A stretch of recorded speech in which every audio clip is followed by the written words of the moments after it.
Is there some degree on the human psychology side that resentment because of what happened after World War One led to Hitler wielding so much power and then Hitler starting World War Two? So this is the human side. Perhaps the reason I asked that question is also because you mentioned the century of humiliation on the China side.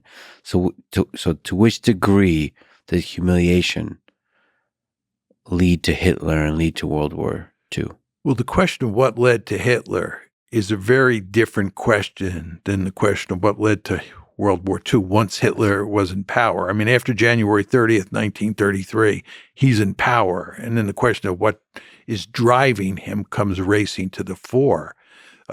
Is there resentment over the Versailles Treaty and what happened to Germany? Mm-hmm. Yes. Did that matter? Yes. But my argument is that structure was the principal factor driving the train in Hitler's case. But what I'm saying here is that there were other factors as well, resentment being one of them, will to power, or the fact that he was a congenital aggressor in my lexicon certainly mattered as well. So I don't want to dismiss your point about resentment. So Hitler in particular, the way he gained so much power might have been the general resentment of the populace, of the German populace. I think that as a result of defeat in World War I and all the trials and tribulations associated with Weimar Germany, and then the coming of the Great Depression, all of those factors definitely account for his coming to power.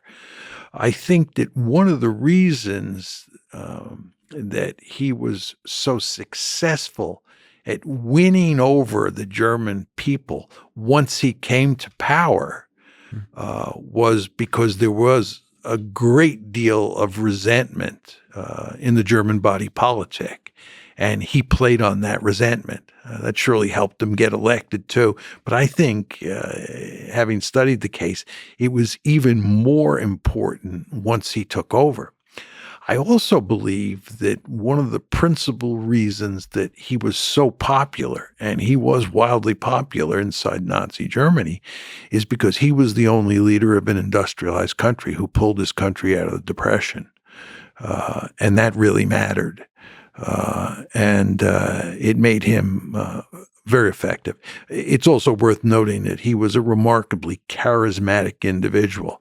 I find that hard to believe because every time I look at him or listen to his speeches, he does not appear to be charismatic to me. But I've talked to a number of people who are experts on this subject who assure me that he was very charismatic. And I would note to you, if you look at public opinion polls in Germany, West Germany, in the late 1940s. This is the late 1940s, after the Third Reich is destroyed in 1945. He is still remarkably popular in the polls.